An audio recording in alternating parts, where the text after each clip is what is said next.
It goes without saying. It goes without saying. Friends, आजको video लेक्चरमा हामी it goes without सेइङको बारेमा सिक्न गइरहेका छौँ। यो इट गोज विदाउट सेइङ भनेको एउटा एक्सप्रेसन हो, एउटा इङ्ग्लिस एडियम हो, एउटा फ्रेज हो होइन। अब यसलाई चाहिँ हामीले हाम्रो डेली लाइफमा स्पिकिङ इङ्ग्लिसमा धेरै नै प्रयोग गरिरहेका हुन्छौँ। हामी नेपालीमा त धेरै नै प्रयोग गर्छौँ। अब यसको नेपाली अर्थ थाहा भइसकेपछि हामी यसलाई इङ्ग्लिसमा पनि राम्रोसँग प्रयोग गर्न सक्ने हुन्छौँ। अब यसो यो इट गोज विदाउट सेइङलाई डाइरेक्टली हेर्ने हो भने त यसको मिनिङ के हुन्छ? यो केही नभनिकन जान्छ भन्ने हुन्छ नि हामीले ठ्याक्कै नेपालीमा ट्रान्सलेट गर्दा। तर अब हामी बेसिकबाट इन्टरमिडिएट हुँदै इन्टरमिडिएटबाट अलिकति एडभान्स लेभलको इङ्ग्लिस सिक्ने बेलामा चाहिँ हामीले ठ्याक्कै ट्रान्सलेसनबाट नहेरेर हामीले इङ्ग्लिसको सेन्सलाई बुझेर यस्तो फ्रेजहरूलाई युज गर्नुपर्ने हुन्छ।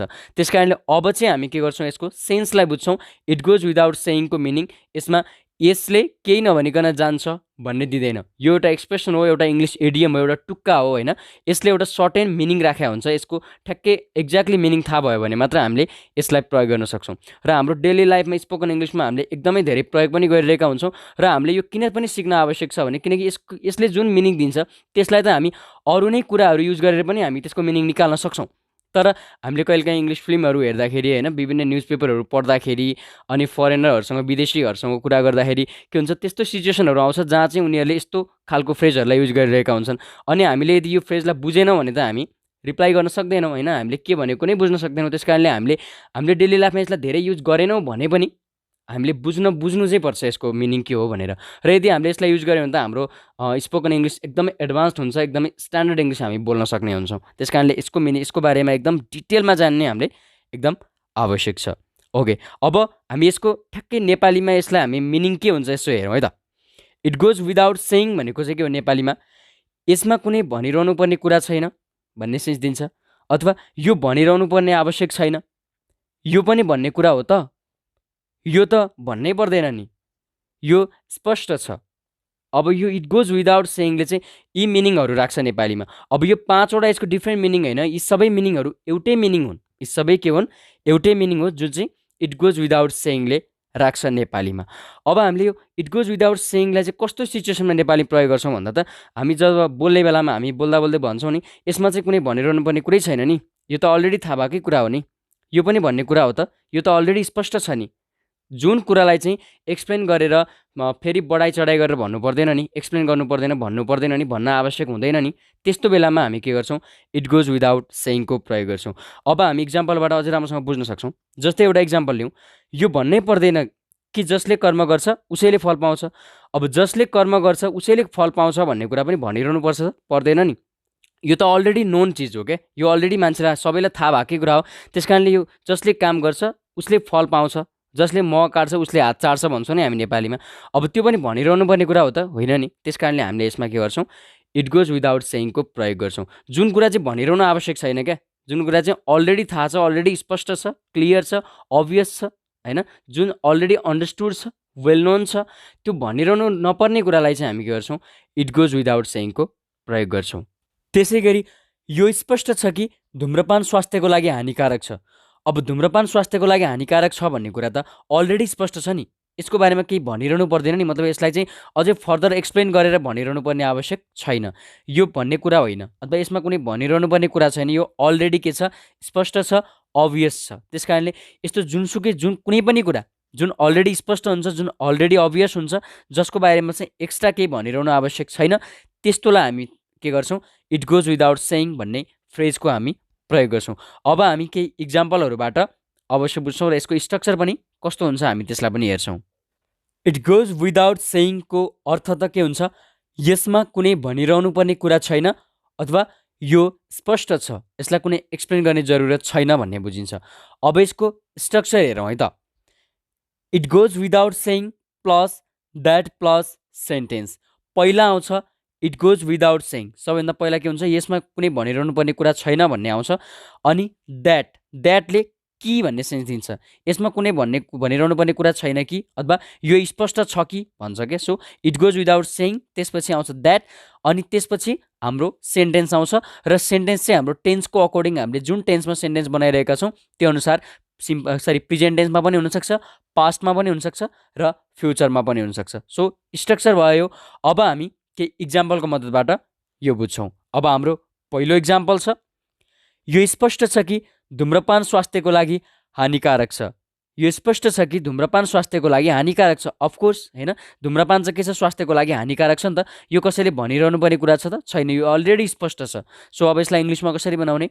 यो स्पष्ट छ भन्नलाई it goes without saying that smoking is injurious to health. यो स्पष्ट छ कि इट गोज विदाउट सेइङ, त्यसपछि द्याट है, माथि स्ट्रक्चर अनुसार छ द्याट, अनि smoking is injurious to health, धुम्रपान स्वास्थ्यको लागि हानिकारक छ। अब यसमा हामीले इट इज अभियस द्याट पनि भन्न सक्छौँ। It is obvious that smoking is injurious to health, smoking is injurious to health. तर इट इज अभियस द्याट चाहिँ यो बेसिक भयो, अनि यो इट गोज विदाउट सेइङ चाहिँ अलिकति स्ट्यान्डर्ड भयो, अलिकति एडभान्स्ड स्ट्रक्चर भयो। सो यो हामीले जान्नु आवश्यक छ। भन्न त हामी यसको मिनिङ त जसरी पनि ल्याउन सक्छौँ। अब यसमा अफकोर्स भन्न पनि सकिन्छ, अभियसली भन्न पनि सकिन्छ। इट गोज विदाउट सेइङको मिनिङ अभियसली पनि हो। Obviously smoking is injurious to health पनि भन्न सकिन्छ। तर it goes without saying that smoking is injurious to health मतलब यो भनिरहनु पर्ने कुरा होइन कि धुम्रपान चाहिँ स्वास्थ्यको लागि हानिकारक छ भन्न खोजेको। यो भन्नै पर्दैन कि जसले कर्म गर्छ उसैले फल पाउँछ। यो भन्नै पर्दैन कि जसले कर्म गर्छ उसैले फल पाउँछ। अफकोर्स जसले कर्म गर्छ उसैले फल पाउँछ नि, यो कसैले भन्नुपर्ने कुरा हो त? यो एक्सप्लेन गर्नुपर्ने, यो भनिरहनु पर्ने कुरा यसमा केही छैन। यो अलरेडी के छ, स्पष्ट छ, प्रष्ट छ, क्लियर छ अलरेडी। सो यसलाई इङ्ग्लिसमा it goes without saying that one who works gets fed. It goes without saying अनि द्याट, अनि हाम्रो सेन्टेन्स चाहिँ के हो, one who works gets fed, जसले काम गर्छ, कर्म गर्छ उसले फल पाउँछ। यसमा कुनै भनिरहनु पर्ने कुरा छैन कि उसले तिमीलाई एकदम मन पराएको छ। उसले तिमीलाई एकदम मन पराएको छ, उसको हाउभावबाट, उसको बोली व्यवहारबाटै थाहा हुन्छ। यो अलरेडी प्रष्ट छ कि भनिरहनु पर्दैन कि उसले कन्फर्म तिमीलाई मन पराउँछ क्या। सो अब यसलाई इङ्ग्लिसमा it goes without saying that he has fallen for you. He has fallen for you, fall for भनेको के हो, एकदमै भित्रैबाट मन पराउनु है, कसै कोही प्रति एट्र्याक्ट हुनु, मन पराउनु। अब यो चाहिँ हाम्रो पछाडिको सेन्टेन्स चाहिँ टेन्सको अकर्डिङ प्रेजेन्ट पर्फेक्ट टेन्समा छ। सो जुनसुकै टेन्समा पनि हुनसक्छ।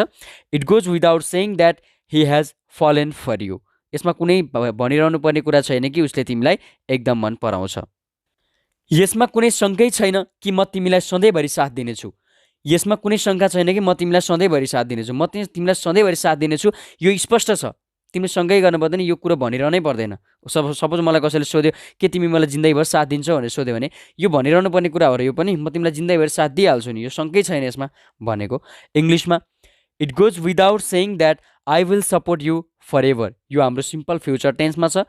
It goes without saying that, यसमा कुनै शङ्कै छैन, यो भनिरहनु पर्ने कुरा होइन कि I will support you forever, म सधैँभरि तिमीलाई साथ दिनेछु। सो यसरी यो स्पष्ट छ नि त अलरेडी, म तिमीलाई सधैँभरि जीवनभर साथ दिनेछु भन्ने अलरेडी स्पष्ट छ। त्यस कारणले यो भनिरहनु पर्ने कुरा होइन। यो भन्नै पर्दैन कि यदि तिमीले कडा मेहनत गर्यौ भने तिमी जाँचमा पास हुनेछौ। अफकोर्स यदि तिमीले कडा मेहनत गर्यो, कसैले जाँचमा कडा मेहनत गर्यो भने अफकोर्स ऊ पास हुन्छ नि त। त्यस कारणले यो त स्पष्ट छ, भन्नै पर्दैन यो कुरा। त्यस कारणले यसलाई इङ्ग्लिसमा हामी कसरी बनाउँछौँ? It goes without saying that if you work hard you will pass the exam. It goes without saying that if you work hard you will pass the exam. यदि कसैले कडा मेहनत गरेर पढ्यो भने त इक्जाममा अफकोर्स पास हुन्छ नि, यो त अभियस छ, स्पष्ट छ यो कुरा। त्यस कारणले यो भनिरहनु पर्ने आवश्यक छैन, यो भनिरहनु पर्ने कुरा हो त होइन। यो अलरेडी के छ, स्पष्ट छ कि कसैले मेहनत गर्यो भने ऊ चाहिँ पास हुन्छ। So it goes without saying that if you work hard you will pass the exam. पछाडिको हाम्रो एउटा नर्मल सेन्टेन्स हो, अगाडि हामीले इट गोज विदाउट सेइङ लगाएको छौँ। यो त भन्नै पर्दैन कि तिमीलाई ओभरटाइमको छुट्टै पैसा मिल्नेछ। अब मानौ मैले कतै ओभरटाइम गरेछु भने अब मलाई ओभरटाइमको छुट्टै पैसा मिल्छ कि मिल्दैन भनेर मैले कसैलाई सोधेँ भने मलाई के जवाब आउँछ? यो त भन्नै पर्दैन नि कि तिमीलाई ओभरटाइमको छुट्टै पैसा मिल्नेछ। यो भनिरहनु पर्ने कुरा होइन, अलरेडी स्पष्ट छ कि ओभरटाइम गरिसकेपछि छुट्टै पैसा मिल्नुपर्छ नि त। सो तिमीलाई मिल्नेछ भनेर भनिरहेछ यसमा। अब यसमा इङ्ग्लिसमा कसरी बनाइन्छ यसलाई? It goes without saying that you will get extra money for overtime. It goes without saying that, यो भनिरहनै पर्दैन नि, you will get extra money for overtime. ओभरटाइमको लागि चाहिँ तिमीले एक्स्ट्रा पैसा पाउनेछ, छुट्टै पैसा तिमीलाई मिल्नेछ। यो भनिरहनु पर्ने कुरा होइन, यो अलरेडी स्पष्ट छ कि कसैले ओभरटाइम मेहनत गर्छ भने उसलाई छुट्टै पैसा मिल्छ। यो भनिरहन आवश्यक नै छैन कि सूर्य पूर्वबाट उदाउँछ। यो भनिरहन आवश्यक छैन कि सूर्य पूर्वबाट हुँदछ। अब सूर्य अथवा घाम चाहिँ के हुन्छ पूर्वबाट उदाउँछ, त्यो अलरेडी स्पष्ट छ नि, हामी सबैलाई थाहा भएकै कुरा हो कि यसलाई चाहिँ एक्सप्लेन गरेर चाहिँ घाम चाहिँ पूर्वबाट उदाउँछ भनिरहनु पर्ने आवश्यक छैन। सो यो अलरेडी स्पष्ट छ, यो भनिरहनु पर्ने कुरा होइन। सो इङ्ग्लिसमा it goes without saying that the sun rises from the east. It goes without saying, त्यसपछि द्याट अनि main sentence the sun rises from the east, घाम चाहिँ पूर्वबाट उदाउँछ। तर यो भनिरहनु पर्ने आवश्यक छैन यो कुरालाई, त्यस कारणले हामीले इट गोज विदाउट सेइङको प्रयोग गर्यौँ। अब यसमा it is obvious that, it is clear that, obviously जे पनि प्रयोग गर्न सक्छौँ हामीले, तर इट गोज विदाउट सेइङ प्रयोग गर्दा अलिकति स्ट्यान्डर्ड सुनिन्छ है। यो अलि एउटा फ्रेज भएर एउटा एक्सप्रेसनहरूलाई युज गर्दा इङ्ग्लिस एकदम राम्रो सुनिन्छ बोल्दाखेरि। यो भनिरहन आवश्यक छैन कि बच्चाहरू राष्ट्रको भविष्य हुन्। अब बच्चाहरू चाहिँ राष्ट्रको भविष्य हुनु भन्ने कुरा त अलरेडी सबैलाई थाहा छ नि त, यो स्पष्ट छ, यसमा भनिरहनु पर्ने कुनै कुरा छैन। सो यसलाई इङ्ग्लिसमा कसरी बनाउने? It goes without saying that children are the future of a nation. It goes without saying that children are the future of a nation. यो चाहिँ भनिरहनु पर्ने आवश्यकता छैन कि बच्चाहरू चाहिँ देशको भविष्य हुन् भन्ने कुरा अलरेडी स्पष्ट छ। यो स्पष्ट छ कि बिहान हिँड्नाले हामीलाई स्वस्थ बनाउँछ।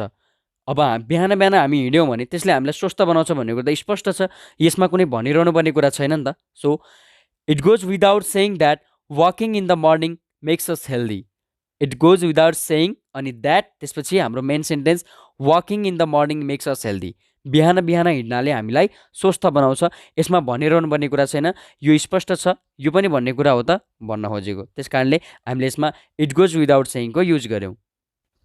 यो भन्नै पर्दैन कि सबैले बराबर हिस्सा पाउनेछन्।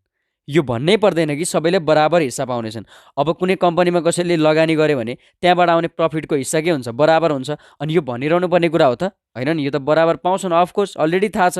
त्यस कारणले इङ्ग्लिसमा it goes without saying that everybody will get an equal share. Everybody will get an equal share, पहिला इट गोज विदाउट सेइङ, यो भन्नै पर्दैन नि, यो भन्ने कुरा नै होइन। अनि that everybody will get an equal share, सबैले बराबर हिस्सा पाउनेछन्, किनकि सबैले बराबर लगानी गरेका छन् भने कम्पनीबाट आउने नाफा पनि त के हुन्छ? बराबर नै हिस्सा लाग्छ। यो त अलरेडी स्पष्ट छ नि, यसमा कुनै भनिरहनु पर्ने कुरा छैन, कुनै दोहोऱ्याए छैन, कुनै शङ्कै छैन। तिमी मेरो लागि धेरै महत्त्वपूर्ण छौ भन्नै पर्दैन, मतलब यो भनिरहनु आवश्यक छैन कि तिमी मेरो लागि धेरै महत्त्वपूर्ण छौ, किनकि अलरेडी स्पष्ट छ तिमी मेरो लागि महत्त्वपूर्ण छौ भन्ने कुरा अलरेडी स्पष्ट छ। त्यस कारणले यसमा कुनै भनिरहनु पर्ने कुरा छैन। सो इङ्ग्लिसमा it goes without saying that you mean a lot to me. It goes without saying that, यसमा भनिरहनु पर्ने कुनै कुरा छैन कि you mean a lot to me, तिमी चाहिँ मेरो लागि एकदमै महत्त्वपूर्ण छौ कि, किनकि छौ, अलरेडी छौ तिमी, यो स्पष्ट छ कि तिमी मेरो लागि एकदमै महत्त्वपूर्ण छौ, यसमा भनिरहनु पर्ने कुनै कुरा छैन। यो भन्न आवश्यक छैन कि ऊ यो कामको लागि सबैभन्दा योग्य छ। अब ऊ यो कामको लागि सबैभन्दा योग्य छ भनेर भनिरहन आवश्यक छैन क्या, किनकि स्पष्ट छ कि ऊ नै यो कामको लागि सबैभन्दा योग्य छ, यो कुरो अलरेडी स्पष्ट छ। त्यस कारणले भनिरहनु पर्ने आवश्यक छैन। It goes without saying that he is the must qualified for this job. It goes without saying that he is the must qualified for this job, यो जबको लागि ऊ चाहिँ एकदम योग्य छ, यो कुरा भनिरहन आवश्यक छैन, अलरेडी स्पष्ट छ कि ऊ नै यसको लागि योग्य छ भन्ने कुरा। सो जुन कुरा भनिरहन आवश्यक हुँदैन त्यो भनिरहनु पर्ने कुरा हुँदैन कुनै पनि कुरामा, त्यसमा हामी इट गोज विदाउट सेइङको प्रयोग गर्छौँ। यो भन्न आवश्यक छैन कि तिमी घरमा नभएको बेला तिम्रो बच्चाहरूलाई मैले हेरचाह गर्नुपर्छ। तिमी घरमा नभएको बेलामा तिम्रो बच्चाहरूलाई मैले हेरचाह गर्नुपर्छ भनेर भनिरहनु आवश्यक छैन, भनिरहनु पर्छ त यो कुरा पनि पर्दैन भन्न, किनकि मैले गर्नुपर्छ यो अलरेडी स्पष्ट छ। सो अब यसलाई इङ्ग्लिसमा it goes without saying that I must look after your children when you are not at home. It goes without saying that, यो भनिरहन आवश्यक छैन कि I must look after your children when you are not at home, तिमी घरमा नभएको बेलामा तिम्रो बच्चाहरूलाई मैले हेरचाह गर्नुपर्छ भन्ने कुरा भनिरहन आवश्यक छैन। सो यति कुरा पनि भनिरहनु पर्छ त भनेर हामी भन्छौँ नि डेली लाइफमा। सो सेन्सलाई बुझ्नु है त यसलाई। र यसमा लुक आफ्टर भनेको चाहिँ के हो भने हाम्रो एउटा फ्रेजल भर्ब हो, अनि लुक आफ्टरको मतलब के हुन्छ? हेरचाह गर्नु। यो पनि एकदम इम्पोर्टेन्ट छ है, फ्रेजल भर्बहरू पनि एकदम इम्पोर्टेन्ट हुन्छ जान्नको लागि।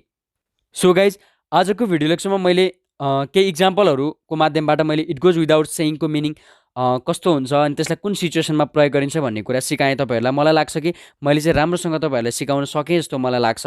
अब यदि कतिपय साथीहरूले यदि राम्रोसँग बुझ्न सक्नु भएको छैन एकचोटि हेर्दा भने भिडियोलाई अझै दुईचोटि तीनचोटि हेरेर भए पनि यो स्ट्रक्चरलाई राम्रोसँग बुझ्ने कोसिस गर्नु होला, किनकि कतिपय साथीहरूले अलि ढिलो बुझ्नुहुन्छ भने कतिपय साथीहरूले छिटो बुझ्नुहुन्छ। अनि छिटो बुझ्ने साथीहरूले त एकचोटि हेर्दा बुझ्न सक्नुहुन्छ, तर ढिलो बुझ्ने साथीहरूको लागि भने दुईचोटि तीनचोटि भिडियो हेर्नुपर्ने हुनसक्छ। सो भिडियो जतिचोटि पनि हेर्न सकिन्छ। यसलाई राम्रोसँग एकदम क्लियरली यसको कन्सेप्ट लिनु होला र कुनै कन्फ्युजन छ भने कमेन्ट बक्समा मलाई कमेन्ट गर्न सक्नुहुन्छ। अब म केही दुईवटा तपाईँहरूलाई इक्जाम्पल दिन्छु, दुईवटा कुनै एउटा क्वेसन दिन्छु, म नेपालीमा सेन्टेन्स दिन्छु, त्यसलाई तपाईँहरूले इङ्ग्लिसमा ट्रान्सलेट गरेर प्लिज कमेन्ट बक्समा लेख्नु होला है त। तपाईँहरूलाई ट्रान्सलेट गर्ने बानी पनि पर्नेछ यसको मद्दतबाट। अब यहाँ दुईवटा इक्जाम्पलहरू छन्। यो स्पष्ट छ कि इन्टरनेट सूचनाको मुख्य स्रोत हो। अब इन्टरनेट सूचनाको मुख्य स्रोत हो, यो त स्पष्ट छ, यसमा भनिरहनु पर्ने कुनै कुरा छैन। सो यसलाई इङ्ग्लिसमा तपाईँहरूले ट्रान्सलेट गरेर कमेन्ट बक्समा लेख्नु होला है। अर्को, यो भनिरहन आवश्यक छैन कि उसले उसको होमवर्क समयमै सकाउनेछ। मतलब उसले चाहिँ आफ्नो होमवर्क चाहिँ समयमै सकाउँछ, यो स्पष्ट छ, यसमा भनिरहनु पर्ने कुनै आवश्यक छैन। सो यी दुईवटा सेन्टेन्सहरूलाई तपाईँहरूले इङ्ग्लिसमा ट्रान्सलेट गरेर इट गोज विदाउट सेइङ लगाएर इङ्ग्लिसमा ट्रान्सलेट गरेर कमेन्ट बक्समा लेख्नु होला र म सही छ कि छैन म चेक गरेर तपाईँहरूलाई रिप्लाई गर्नेछु। ओके फ्रेन्ड्स, तपाईँहरूलाई भिडियो कस्तो लाग्यो? यदि भिडियो मन परेको छ भने प्लिज भिडियोलाई लाइक, कमेन्ट र सेयर गर्नुहोला। अनि मेरो युट्युब च्यानल इङ्ग्लिस साधनालाई सब्सक्राइब गरी साइडमा रहेको बेल आइकनलाई दबाएर अल नोटिफिकेसनमा क्लिक गर्नुहोला। कुनै पनि भिडियो लेसन तपाईँहरूले छुटाउनु हुँदैन, त्यस कारणले अल नोटिफिकेसनमा जरुर क्लिक गर्नुहोला है। अब अर्को भिडियो लेक्चरमा म फेरि यस्तै महत्त्वपूर्ण टपिक लिएर फेरि उपस्थित हुनेछु। त्यति बेलासम्मको लागि bye bye and thank you so much for watching this video.